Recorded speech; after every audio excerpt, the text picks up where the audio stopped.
Following up on my last video about how I got into Juilliard, one of the important things was that I had developed a relationship with Leonard Rose, who was my teacher when I went to Juilliard.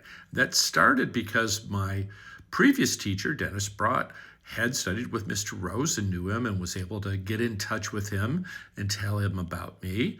And then Mr. Rose invited me to come and play for him. The other thing that happened was that when I actually had my Juilliard audition, which was right before school started in the fall of 1977, I don't know how many people were auditioning that day. For what I remember is there were 2 cello openings in the school. But Mr. Rose knew that I was there to study with him. So I wasn't just one of a number of people auditioning for the school.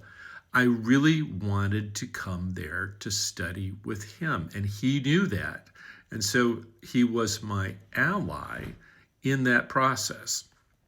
Now, later on in my adult life and my career teaching at various schools, including 30 years at DePauw University, we were not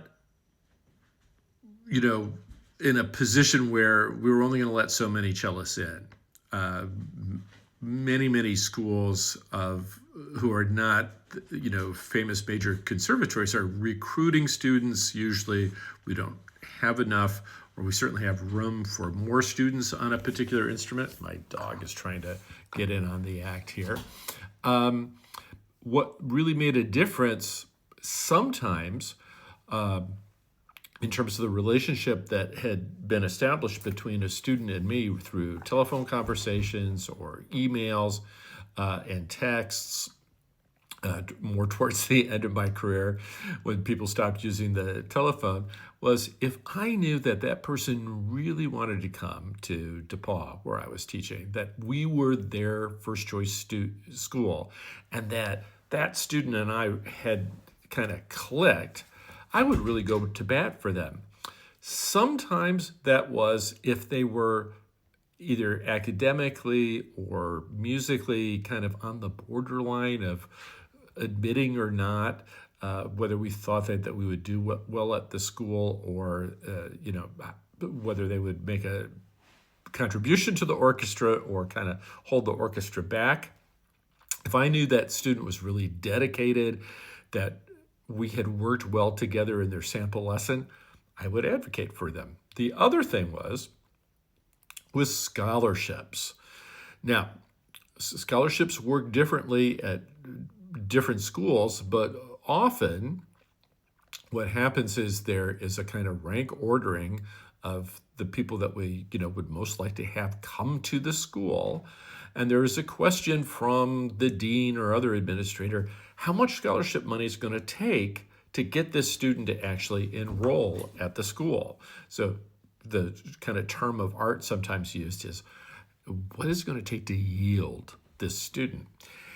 Now, if there was somebody, we knew that we were like their safety school, and what they really wanted to do was go study, for instance, like they want to be at a major conservatory in a big city, then we're not going to offer them a lot of scholarship money because we only have so much scholarship money to offer. We're really thinking about who really, really wants to come to this school. Who do we feel like is a really good fit, that we know, or we at least have a very, very strong sense based on our experience that this student is not only going to flourish at the school, but they are going to be a really valuable asset in the orchestra and in chamber music and in the way that they participate in classes. So it was often out of my sense of that student and the kind of relationship that we had developed that I would then report on to the dean, and I would often just kind of get into arm twisting mode if there was a student I thought we were just a really great match for. And at the same time, sometimes there were students and we would get to know each other and it would become really clear DePauw was not the best place for them. And I was very comfortable with that. I didn't want somebody at the school where we weren't a good fit. And sometimes even once the student had decided that we were not their first choice or second or third choice, sometimes I would stay in conversation with them even after that decision had been made, and be a sounding board for them as they made the decision of which school they were going to go to. So that relationship with the private teacher at the school is just really, really important for a variety of reasons. You as the student, or your child or your student as the student applying, needs to know that, oh my gosh, they're really excited about studying with this person, as well as, and this is why a campus visit is really, really helpful, I love it here. I mean, if you have those two things in place, boy, what a great match.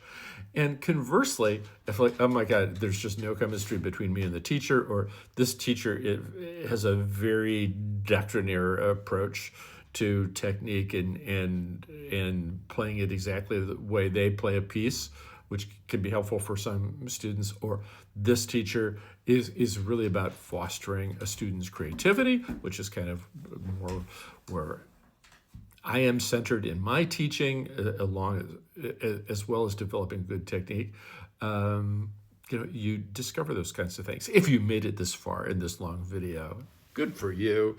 You're educating yourself about this preparation for and taking audition process seriously.